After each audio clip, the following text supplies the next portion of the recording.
Rebonjour ou bienvenue pour la première fois à ceux et celles qui se joignent à nous pour ces troisièmes rendez-vous d'histoire de Québec, édition numérique en 2020. Donc, on a réadapté la formule cette année pour les mesures sanitaires dues à la COVID-19. Alors, toutes les conférences, toutes les activités qu'on organise cette année sont diffusées en ligne sur notre site web et également sur le Facebook Live. Donc, je souhaite la bienvenue à tous ceux et celles qui sont là présentement sur notre live Facebook. Mon nom est François Lafont, animateur et diffuseur officiel pour cette édition des rendez-vous d'histoire de Québec. Je suis historien également de formation et également j'ai ma propre chaîne sur twitch.tv où j'ai un concept d'historien gamer sous le pseudonyme Hellfrank. Alors je vous souhaite la bienvenue à tous et à toutes. Et aujourd'hui on a un entretien particulièrement intéressant pour lequel j'avais très hâte. Donc je connais personnellement les deux invités et on a vraiment bien planifié là, un super de bel entretien que je suis pas mal sûr que vous allez tous et toutes apprécier. Donc Marie-Hélène Fallu et Michel Thévenin, deux invités qui ont déjà présenté une conférence pour nous hier à la chapelle du Musée de l'Amérique francophone. Je tiens à préciser qu'il y aura une période de questions à la fin de l'entrevue, donc tout au long de l'entrevue, tout au long de l'activité. On vous invite à poser vos questions, faire vos commentaires dans le chat. Catherine Ferland, notre présidente, est à l'affût des questions et pourra me relayer justement les questions, nous relayer en fait les questions du chat à nos invités. Alors également, on tient à remercier la collaboration de MaTV Québec qui nous fournit la captation audio et vidéo pour nous permettre d'avoir vraiment un son et une vidéo de qualité professionnelle. Et on remercie la Maison de la littérature dans le Vieux-Québec qui nous permet justement, qui nous accueille en leur lieu et qui nous permet de tenir cette quatrième journée de conférences et d'entrevues. Alors, sans plus attendre, je vais vous présenter maintenant nos invités. Marie-Hélène Fallu est l'auteur derrière le blog historique Mademoiselle Canadienne. Créé en 2016, il est son journal de recherche et partage ses découvertes et réflexions à propos du siècle des Lumières. Il y a comme une faute, il y a un mot qui s'est glissé trop dans la phrase. Ces articles parlent tantôt de techniques de couture, tantôt de l'histoire d'un artefact, tantôt du parcours de vie de la dame derrière le portrait. Bref, elle s'intéresse à plusieurs aspects de la vie au 18e siècle. Elle aborde l'histoire comme une autre culture en tentant de comprendre les mentalités du passé. Quant à Michel Thévenin, il est doctorant en histoire à l'Université Laval ainsi que doctorant allocataire pour le ministère des Armées françaises. Dans la continuité de sa maîtrise pour laquelle il s'est intéressé à la guerre de siège en Nouvelle-France pendant la guerre de 7 ans, sa recherche de doctorat questionne le rôle et l'importance des ingénieurs militaires et artilleurs en Nouvelle-France au 18e siècle. Actif dans le domaine de la diffusion de l'histoire, il a à plusieurs reprises présenté ses recherches dans le cadre d'événements comme les Fêtes de la Nouvelle-France et les Rendez-vous d'histoire de Québec. Il est également l'auteur du blog historique Tranchées et Tricornes, par lequel il diffuse ses recherches de maîtrise et de doctorat, tout en combattant certains clichés entourant la guerre au 18e siècle. Alors bonjour à vous deux. Bonjour. Bonjour François. J'espère que vous allez bien. Oui, très bien. Très bien. Ça va très bien, moi également, de mon côté. Ça, mesdames et messieurs, quand je fais mes propres lives sur Twitch, j'appelle ça les joies du direct. Alors, on reprend, si vous le voulez bien, on va reprendre au début de l'entrevue, vu que les gens dans le chat n'ont pas entendu les réponses, ont seulement entendu mes questions. Sans réponse, c'est ce qu'on veut pas en histoire, justement, donc on va éviter ça. Donc, je vais reprendre du début, en fait. Qu'est-ce qui vous a amené à vous intéresser au sujet que vous allez nous présenter aujourd'hui? Donc, moi, je m'intéresse beaucoup aux costumes et à la reconstitution. Puis, Michel est étudiant au doctorat sur le sujet des ingénieurs militaires au 18e siècle. J'ai voulu lui faire un costume pour qu'il puisse m'accompagner dans les sorties de reconstitution. Puis, tant qu'à faire un costume, on a décidé de lui faire un costume de ces ingénieurs militaires qu'il étudie. En passant aussi, si vous n'avez pas remarqué, on est un couple, donc la distanciation sociale ne s'applique pas. Avant qu'on tombe dans le vif du sujet, est-ce que vous pouvez nous décrire qu'est-ce qu'un ingénieur militaire au 18e siècle? Un ingénieur militaire au XVIIe, XVIIIe siècle, ce sont des experts techniques et scientifiques de la guerre. Ils ont eu un double métier, un double rôle principal qui est lié à l'attaque et à la défense des places et des villes, des châteaux en tout genre. On le voit par exemple sur cette estampe du XVIIe siècle, le roi avec ses ingénieurs, ils sont en train en fait de dresser les plans et superviser les travaux de construction de fortifications. Donc ça c'est vraiment la partie supérieure de leur art, c'est la fortification, c'est la construction des places, mais leur deuxième casquette c'est celle d'attaquer les places, de gérer les plans de la guerre de siège en fait, d'ordonner aux différents ouvriers et sapeurs de creuser à tel endroit pour pouvoir détruire ces places. Donc pour résumer, 17e, 18e siècle, mais même avant aussi au 16e siècle, les ingénieurs militaires, c'est les acteurs de la construction et de la destruction des places. Donc, ils savent autant détruire la forteresse de l'ennemi que protéger celle de leurs alliés, en espérant que ce ne soit pas l'inverse. Tout à fait. Est-ce que c'était une fonction qui était répandue dans les armées de l'époque ou si vraiment c'était plus propre à la France? On retrouve des ingénieurs militaires dans l'ensemble des armées européennes au XVIIe et XVIIIe siècle et même dans leurs colonies à travers le monde.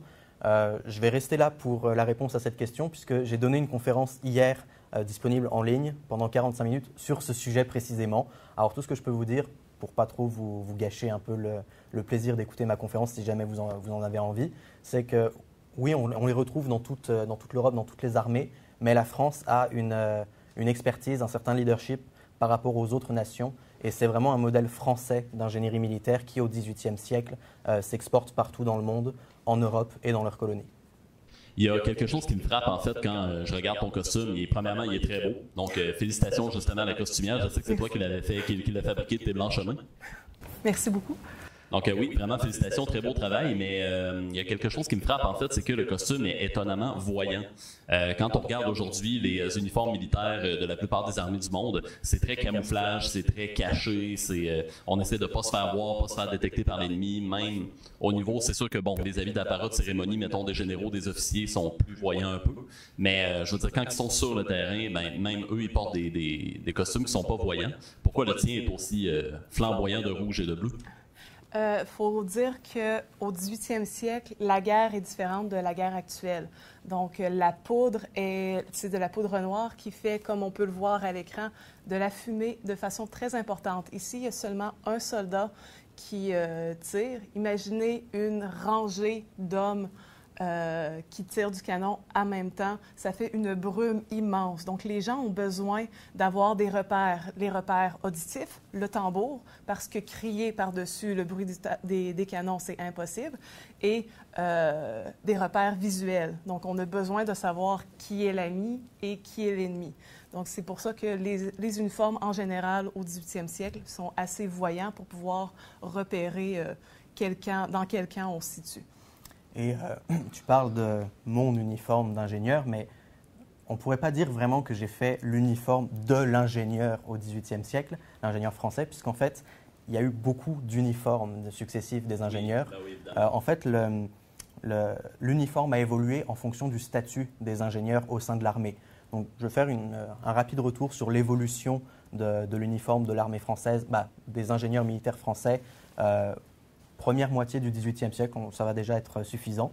En fait, ce qu'il faut savoir, c'est que les ingénieurs militaires français commencent à avoir une certaine reconnaissance en tant qu'experts scientifiques, mais intégrés à l'armée, une première fois en 1691, avec la création d'un département des fortifications, qui est une sorte de quasi-ministère indépendant des fortifications. Mais au début, ils ont encore leurs habits civils. Ce sont encore des experts. Ce sont en fait des experts scientifiques associés à l'armée, mais pas membres de l'armée, pas tout à fait. Et tout au long du XVIIIe siècle, ils vont justement combattre pour acquérir un statut d'ingénieur militaire. Et donc la première chose qui leur vient à l'esprit, c'est d'avoir un habit militaire pour pouvoir être distingué des civils. Et donc on a en 1732 une première ébauche, en fait un premier uniforme des ingénieurs militaires. Donc ça c'est une représentation de M. Michel Pétard, qui m'a très gentiment autorisé à utiliser cette illustration pour l'uniforme de 1732, complètement rouge, avec même les bas écarlates. C'est rare que ça soit précisé dans les textes, là ça l'est, heureusement. Donc c'est ça, rouge apparemment bleu. On voit même d'ailleurs sur cette illustration une équerre que l'ingénieur tient, vraiment un des attributs de sa fonction scientifique. Quelques années plus tard, en 1743, le directeur du département des fortifications meurt et l'année suivante, on décide d'intégrer, en fait en 1743 aussi, le département des fortifications est intégré au secrétariat d'État à la guerre. Donc c'est encore une étape supplémentaire dans la reconnaissance militaire des ingénieurs. Et dès l'année suivante, 1744, on leur fait un nouvel uniforme, un habit qu'on appelle dans les sources gris de fer. Donc il est censé être complètement gris. Intégralement gris, avec bas, veste, juste au corps, culotte, tout gris, dans des considérations justement de camouflage, parce que les ingénieurs vont souvent dans les tranchées de siège, et un uniforme rouge rutilant est beaucoup plus visible qu'un uniforme gris, couleur armure, que justement on leur impose de porter la cuirasse Dans les faits, quasiment personne ne le fait. Mais donc l'uniforme est censé être complètement gris. On voit sur cette illustration qu'il ne l'est pas. Du moins, on est censé voir qu'il est que... C'est ça. Mon hypothèse, que je n'ai pas réussi à vérifier complètement, c'est que je n'ai pas réussi à identifier exactement l'illustrateur, mais je pense que c'est un militaire français du milieu du 19e siècle, donc à peu près 100 ans après les faits, qui aurait illustré ces ingénieurs de 1744 avec une erreur en se basant sur une source d'époque. Ça, c'est un détail d'une toile de Pierre L'Enfant, une toile qui date des années 1760, qui est censée représenter un siège de la guerre de succession d'Autriche, donc une quinzaine d'années auparavant. Et on voit à peu près, c'est je pense le deuxième ou troisième personnage en partant de la gauche, on voit ce qui ressemble très fortement à un ingénieur. Et avec ma petite recherche, j'ai réussi à trouver qu'effectivement, ça serait un ingénieur, mais que le peintre lui-même a fait une erreur en mixant un peu l'uniforme de 1732 rouge et l'uniforme gris de 1744. Donc, l'illustrateur... Ah, c'est bien celui-là? Oui, il est face à nous, à côté d'un homme en bleu. OK, oui, c'est ça. C'est ça. Il y a lui qui porte quelque chose en gris, là. C'est ça, c'est lui. C'est bon. Et donc, il y aurait eu cette erreur, effectivement, de la part de l'illustrateur. Nouveau changement institutionnel en 1755. On décide d'unir les deux corps savants de l'armée française, que sont les ingénieurs militaires, avec les artilleurs, qui sont les autres savants de l'armée française. Et pour une raison qui n'a pas été vraiment précisée, on décide de donner aux ingénieurs militaires l'uniforme des officiers artilleurs, dont on voit deux exemplaires d'illustration ici. On a toujours du probablement même illustrateur que celle de juste avant, le corps de l'artillerie en 1745. Et petite trouvaille sur Bibliothèque et Archives nationales du Québec, je suis assez content de voir qu'un illustrateur québécois, en 1933, a illustré le corps de l'artillerie en 1757. Enfin, la dernière et principale étape, c'est en 1758, on décide de séparer à nouveau les deux corps. La raison principale, c'est que les deux corps étaient vraiment rivaux. Chacun essayait d'avoir les meilleures prérogatives scientifiques et les ingénieurs étaient conscients que les artilleurs étaient un peu favorisés par cette réforme de 1755, en termes notamment de répartition des grades militaires. On se basait sur le canevas de l'artillerie et donc l'avancement des ingénieurs était beaucoup moins facile. Et donc après beaucoup de plaintes, le roi a décidé, au bout d'à peu près 2 ans et demi, on sépare à nouveau les deux corps. On crée donc un nouveau corps royal du génie qui porte l'uniforme que j'ai à peu près actuellement. On voit ici une illustration de Francis Bach. J'en profite d'ailleurs pour remercier chaleureusement les neveux et nièces de Francis Bach de m'avoir autorisé à utiliser cette illustration. On voit en fait une représentation des 4 types d'uniformes que je viens de préciser. En rouge, en haut, 1732, puis en gris, 1744, lui intégralement gris. Ensuite, rouge, apparemment bleu, l'artillerie, le corps royal de l'artillerie et du génie en 1755. Et en 1758, au premier plan, assis de profil, l'ingénieur de 1758. Donc l'uniforme que tu portais plus apparenté aux deux derniers, là, finalement, de 1755-58. Mais justement, l'uniforme de 1758, on n'est pas encore au bout de nos peines, puisque les ingénieurs militaires sont conscients que c'est un habit qui est peut-être un peu trop civil pour eux. Ils ont l'impression que ça ressemble trop à l'habit des bourgeois se baladant à travers Paris, tant au niveau des couleurs que de la coupe. Ce qui fait que dans la décennie 1760 et au début des années 1770, il y a plusieurs mémoires qui sont écrits pour demander à avoir encore une reconnaissance supplémentaire du statut militaire, ce qu'ils réussissent à avoir finalement avec une nouvelle ordonnance en 1775. Je n'ai pas montré d'illustration cette fois parce que je me suis arrêté à la guerre de 7 ans, je vais juste le mentionner. Ils reçoivent un nouvel uniforme encore en 1775 qui reprend assez sensiblement les mêmes couleurs, mais avec une coupe, un ajustement un peu plus militaire. Et donc là, ils sont tout à fait contents. Je me questionne à propos de la couleur de l'uniforme de 1732 où il est vraiment tout en rouge. Dans l'imagerie populaire, on s'imagine vraiment l'armée britannique complètement de rouge, l'armée française complètement de bleu. Pour quelle raison, à cette époque-là, vraiment l'uniforme de l'ingénieur militaire était vraiment aux couleurs qu'on s'imagine des couleurs de l'armée britannique, donc vraiment intégralement rouge? En fait, il n'y a pas vrai... C'est une fausse croyance de croire que entièrement les armées du roi Louis XV étaient en blanc-gris et entièrement les armées de Georges III, je crois. Georges II, puis Georges III. je me mélange de genre, est en rouge. Il y a beaucoup d'armées. La plupart des armées officielles étaient en blanc pour Louis XV, mais que ce soit les armées, les corps étrangers, le régiment de Carrère, qui est un régiment suisse-allemand, il n'y a pas de blanc. C'est bleu et rouge, eux aussi. Donc, il n'y a pas vraiment de code de couleur strictement établi. En fait, c'est arrivé pour le malheureux ingénieur de Comble au siège de Chouaguin. Il y a malheureusement, il y avait l'uniforme du monsieur à lunettes avec un plan dans les mains.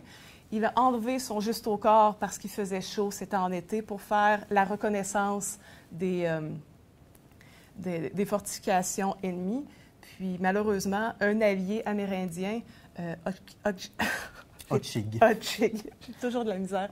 Hotchig l'a pris pour un Britannique et l'a tiré. Il en est décédé.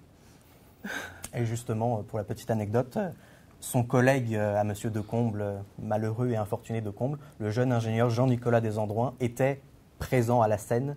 Et 1 an plus tard, il a décidé de faire un camouflage un peu, on va dire, improvisé lors du siège de William Henry en 1757.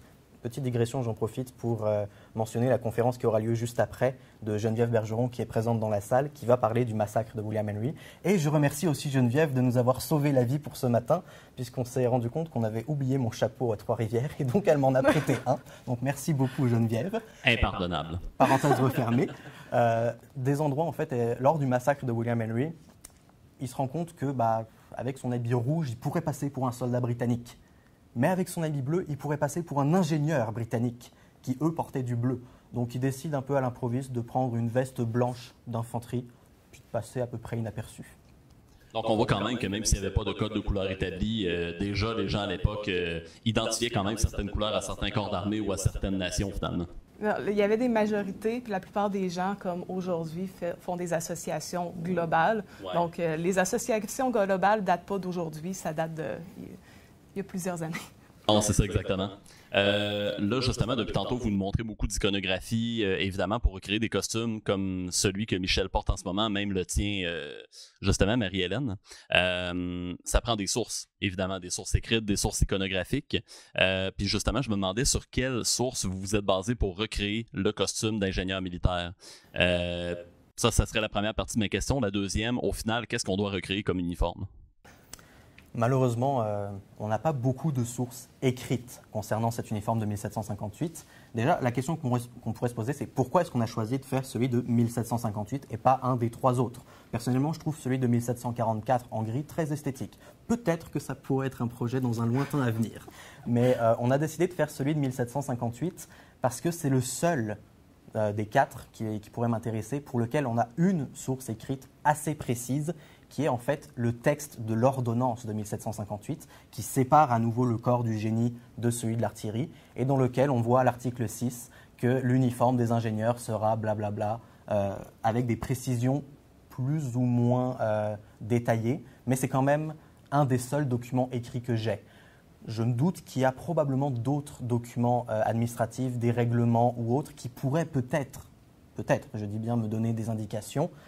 Malheureusement, je ne suis pas encore avancé suffisamment dans ma recherche. Il faudrait que j'aille voir les archives en France, à Paris, ce qui serait prévisible quand la pandémie le permettra. J'espère, au cours de ma recherche, avoir d'autres documents écrits qui nous permettront de faire des ajustements, peut-être, de changer tel ou tel détail. Malheureusement, pour l'instant, tout ce que je sais, c'est que j'ai que ce document écrit comme source écrite, en fait. Donc, on va reprendre la source écrite et décrire le costume de Michel avec la source. Donc, l'uniforme des ingénieurs sera fait de drap de couleur bleu de roi. Du drap, c'est un tissu de laine qui a été tissé de façon comme une toile, mais qui est foulé pour être résistant à l'eau. Donc, le drap qu'on a utilisé, c'est le drap qui est aussi utilisé par la Compagnie de reconstitution des canonniers bombardiers. On parle de parement de velours noir, qui est la partie au revers, au niveau des manches, de doublure de serge rouge, Malheureusement, c'est pas de la serge, c'est pas de la laine, c'est du lin parce qu'on a manqué de budget pour la doublure à l'intérieur. La serge doit coûter plus cher. On parle de la veste et de la culotte rouge. L'habit sera garni jusqu'à la taille de boutons de cuivre doré et de 5 boutons sur chaque poche et autant sur chaque manche. Donc, tout ce qu'on a comme information, c'est l'extérieur et l'intérieur de l'habit, l'extérieur de la veste, l'extérieur de la culotte. Quand on parle on parle pas de l'intérieur de la veste ni de l'intérieur de la culotte.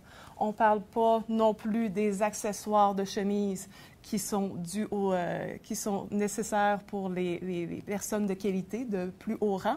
Je parle ici de manchettes qu'on doit rajouter au niveau des chemises, quelque chose que Michel porte au niveau des fins des manches, comme le nom l'indique. On parle aussi du jabot qui vient recouvrir la fente au niveau de la chemise ici. Je parle de chemise depuis tout à l'heure. Une chemise est nécessaire pour porter un costume 18e siècle. On parle aussi du tour de cou pour habiller le cou. Michel, si tu veux te retourner, s'il te plaît. On parle aussi de la bourse pour cacher les cheveux. On parle du chapeau que Geneviève nous a gracieusement sauvé la vie avec. Et il y a les bas, les chaussures, les boucles de bas, les boucles de culottes, les boucles... on n'en parle pas dans notre... Donc, on a dû faire des choix selon le meilleur de nos connaissances pour pouvoir reconstruire l'uniforme. Pour les sources iconographiques, par contre, là aussi, des sources premières iconographiques. Concernant mes ingénieurs 2758, je n'en connais pas. Je serais très heureux si quelqu'un réussit à me donner une source contemporaine montrant une source première iconographique 2758. Tout ce qu'on peut utiliser comme source iconographique, c'est pour des uniformes des ingénieurs de 1744. Donc on revoit ici le même détail erroné de Pierre-Nicolas L'Enfant. Donc c'est des tableaux qui ont été commandés par le pouvoir royal pour représenter les sièges menés par Louis XV une quinzaine d'années auparavant. Donc ça, c'est des tableaux qui datent de la décennie 1760. Il y en a un qui semble en effet erroné, et le deuxième à droite, le premier personnage au premier plan à gauche qui fait dos au spectateur, c'est un ingénieur de 1744. On ne sait pas si sur le devant il serait erroné ou non, mais toujours est-il que là, il a l'habit gris de fer. On note qu'il ne porte pas la cuirasse, certes, mais c'est, à ma connaissance, les deux seules sources premières pour des ingénieurs avant la guerre de 7 ans. J'en ai pour l'uniforme de 1775, plus militaire, des sources d'après la guerre de 7 ans, mais pour des ingénieurs militaires français portant un uniforme entre 1732 et 58, malheureusement, je n'ai que ces deux sources. Malheureusement, on a donc dû se retourner vers, pas malheureusement, puisque c'est tout à fait utile aussi, vers des sources secondaires d'illustrateurs comme Francis Bach, Eugène Lelièvre. Et comme disait Marie-Hélène, on a dû faire des choix. Puis justement, au niveau des matériaux, on voit quand même, si on revient à l'image précédente, justement, avec oui, c'est ça, la source écrite, on voit quand même qu'il y a une description du type de tissu un peu, mais c'est une description somme toute assez générale pour les matériaux. Où est-ce que vous êtes allé puiser vos sources pour savoir vraiment quel matériau utiliser pour quelle pièce? C'est dans les connaissances générales, puis c'est aussi de trouver qu'est-ce qui est fait présentement qui pourrait ressembler à ce qui était à l'époque. Donc, pour la veste et la culotte, j'ai épuisé le stock du fournisseur américain qui l'avait en stock. Il m'en reste une petite quantité, mais pas assez pour pouvoir faire un autre uniforme. En fait, dans les choix qu'on a dû faire, le patron qu'on a utilisé, c'est le patron de La Fleur de Lys, fait par Suzanne Gousse et Évelyne Bouchard, je crois. Je ne sais pas si elle a participé au... Geneviève indique que oui. Geneviève indique que oui. Je sais pour le féminin, mais le masculin, je ne sais pas.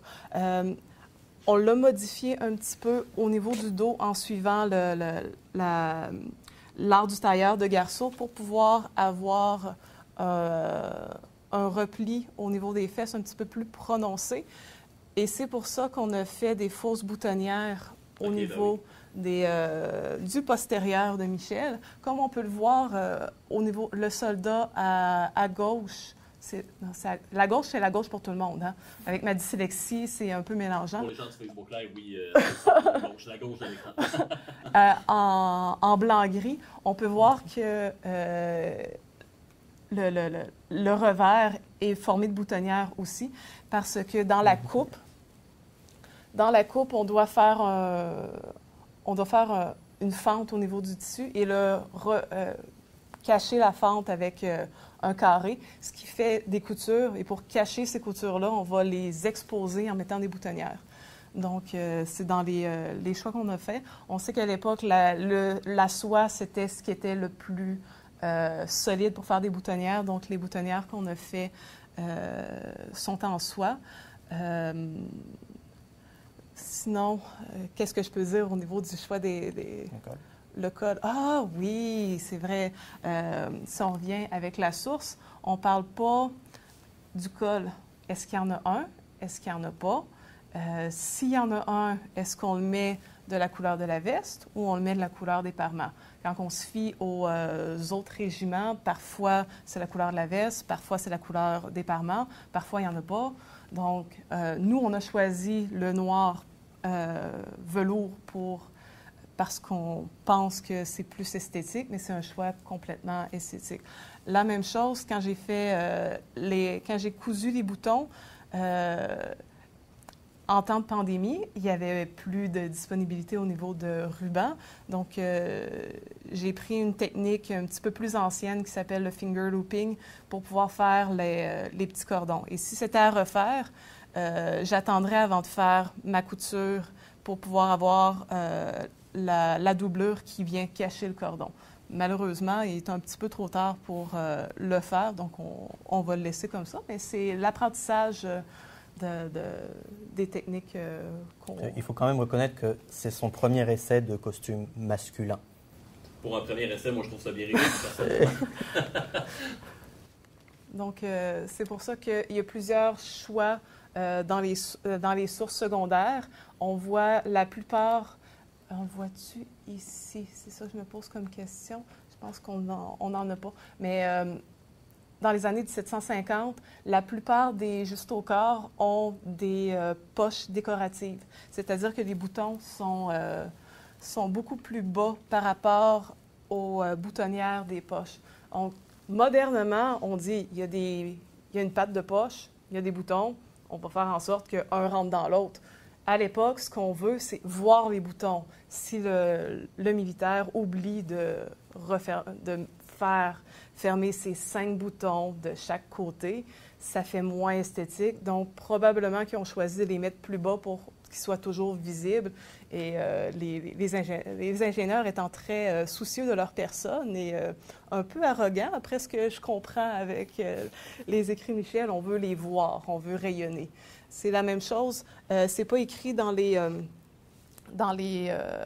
nos sources, mais pour cacher les plis, j'ai décidé de mettre un bouton sur les parties des parements. Puis, on a des boutons cachés pour faire soit un petit peu plus rutilant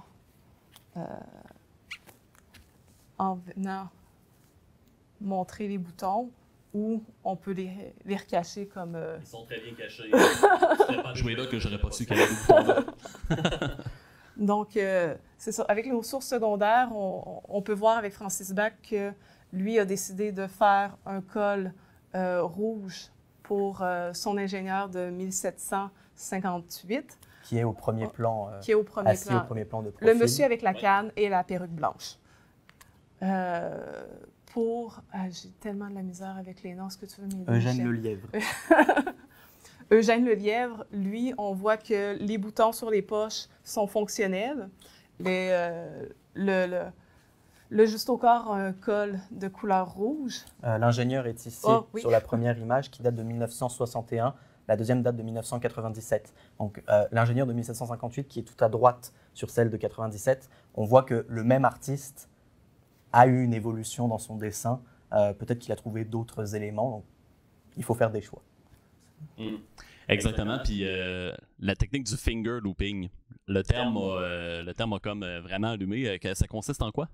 C'est un petit peu difficile à expliquer sans avoir sans avoir le matériel devant. Je vais te faire. En fait, on fait 5 grandes loupes, boucles de fil, puis on va venir tisser, entrelacer nos loupes et venir écarter à chaque fois. Ah oui, OK. Donc, ça va faire un cordon un petit peu plus circulaire, comme on voit ici. Ça rend un peu plus solide aussi, j'imagine.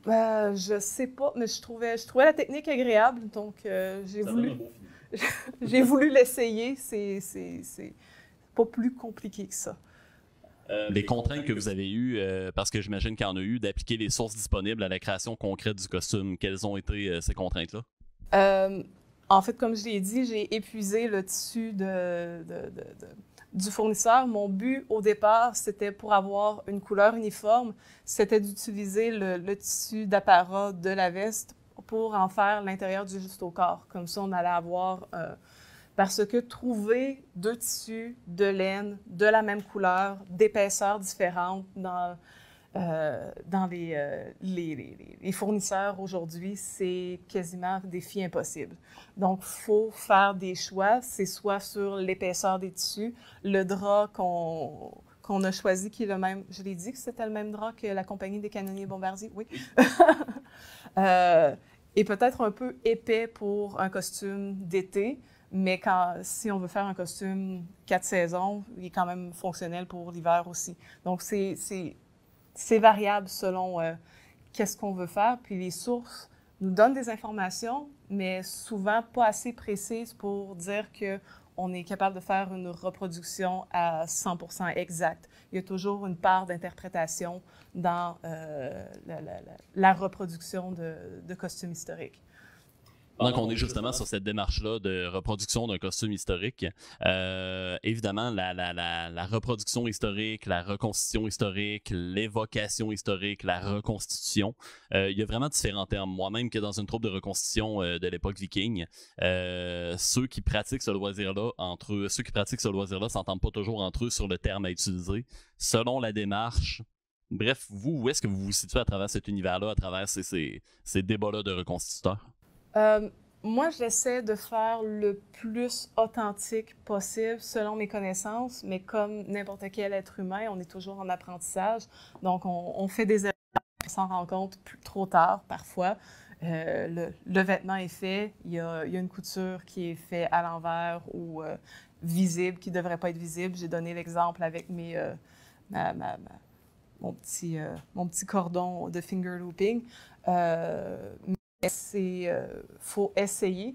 Ce que je veux faire au niveau de la reconstitution, c'est de trouver des tissus qui respirent, des tissus avec les fibres naturelles le plus possible, parce qu'on sait que les fibres synthétiques ne respirent pas. Donc, avec les épaisseurs qu'on a besoin de porter, si on se met un tissu synthétique par-dessus, c'est sûr et certain qu'on va véhiculer le mythe que les vêtements étaient plus chauds à l'époque. Ce qui est plus ou moins vrai. Oui, c'est chaud, mais c'est chaud différemment d'aujourd'hui. Ce matin, avant de m'habiller en costume, j'ai dû aller à la boulangerie en tissu moderne, monter, descendre la pente. J'avais aussi chaud avec mon T-shirt synthétique que quand j'ai remonté la pente habillée avec toutes mes épaisseurs. C'est différent, mais c'est pas la même chose. Donc, j'essaie de recréer le plus possible. Donc, pour le costume à Michel, je voulais faire des petits passe-droits et utiliser la machine à coudre, mais il y a eu une erreur au niveau de la commande et le tissu, le fil que j'avais commandé pour faire ces boutonnières, que je voulais faire en lin au départ, au lieu d'être rouge vif, comme était rose framboise. Donc, pas tout à fait... Michel aurait peut-être manqué encore un peu plus de virilité avec avec les boutonnières rose framboise. Donc, on a... Le rose était une couleur apparemment très virile à une certaine époque. Oui. Visiblement pas pour les ingénieurs militaires. Mais c'est ça. Donc, pour utiliser le fil que j'avais commandé, j'ai décidé de l'utiliser pour faire les coutures de la veste et de la culotte à la main, ce qui m'a pris un petit peu plus de temps, mais que j'ai appris au travers de la technique. C'est quand on parle de reproduction de costumes, comme je l'ai expliqué la dernière fois, pas la dernière fois, tout à l'heure, j'aime moins le terme reproduction parce que dans le langage populaire, c'est comme on fait un copier-coller et ça va être exactement ce que c'était. Pour les raisons que j'ai expliquées, la nature des tissus, il y a plein de choses qui font en sorte qu'on n'est pas capable d'avoir exactement le même matériel. Donc, quand j'ai été visiter un musée en Suisse, au lieu d'écrire reproduction, ce qu'on voit souvent dans les musées ici au Québec, j'ai vu recréation. J'aimais mieux le terme parce qu'on recrée avec ce qu'on a, ce qui évoque l'époque du 18e siècle. Pour ma part, pour ajouter et terminer cette présentation, en fait, je ne me considère pas comme un reconstituteur. Depuis que je suis arrivé au Québec il y a 6 ans, j'ai beaucoup vu d'expériences de reconstitution. J'ai côtoyé plusieurs troupes et à plusieurs reprises, j'ai pu échanger avec eux. Mais c'est que récemment, en fait, que j'ai passé le pas d'avoir un costume. Et je me considère plus comme un historien qui a l'occasion ce costume. Ce qui fait que je n'ai pas nécessairement les mêmes enjeux en termes d'authenticité pure à 100%, en termes de détails, de recréation, pour reprendre le terme de Marie-Hélène. Un exemple tout simple, celui des lunettes. Personnellement, je n'ai aucun problème de conscience professionnelle comme historien de me dire j'ai besoin de lunettes, je vais les garder. Ça peut au contraire, je trouve, ouvrir le débat auprès d'un public, jouer un peu au jeu des 7 erreurs, pour reprendre les paroles de mon grand ami Joseph Gagné, qui m'avait suggéré cette formulation. On peut tout simplement ouvrir la conversation avec un public en disant, d'après vous, qu'est-ce qui est authentique, qu'est-ce qui ne l'est pas? Pourquoi? Comment? Donc, moi, personnellement, je n'ai aucun problème avec le fait que ça ne soit pas à 100% authentique. C'est sûr qu'il ne faut pas tomber dans les extrêmes inverses non plus. On essaye quand même d'avoir une recherche sérieuse avec les sources qu'on peut. Et j'espère bien pouvoir, au cours de ma recherche de doctorat, trouver des sources iconographiques ou écrites qui me permettront de dire « Ah non, le col, il n'était pas noir, il n'y en avait pas. » Auquel cas, on ajustera ou quoi que ce soit. Quitte à l'expliquer. Mais dans ma démarche de vulgarisateur de l'histoire, j'ai aucun problème avec le fait que ça ne soit pas à 100% authentique. Tant que je suis honnête et que je joue avec justement pour vulgariser au mieux. Merci beaucoup pour cette belle présentation-là. Merci pour cet entretien-là, en fait, qu'on a eu. C'était vraiment très, très, très agréable. Je pense qu'on n'a pas énormément de temps pour les questions du chat. Malheureusement, écoutez, si jamais vous voulez, je ne sais pas s'il y a eu des questions dans le chat depuis le début de l'entretien, probablement que oui. Malheureusement, on était un peu serré dans le temps, on a eu des problèmes techniques en plus qui nous ont comme comprimé beaucoup dans le temps. Si vous voulez entrer en contact avec nous en privé, on peut s'arranger finalement pour vous transmettre les questions du public si jamais il y en a ou...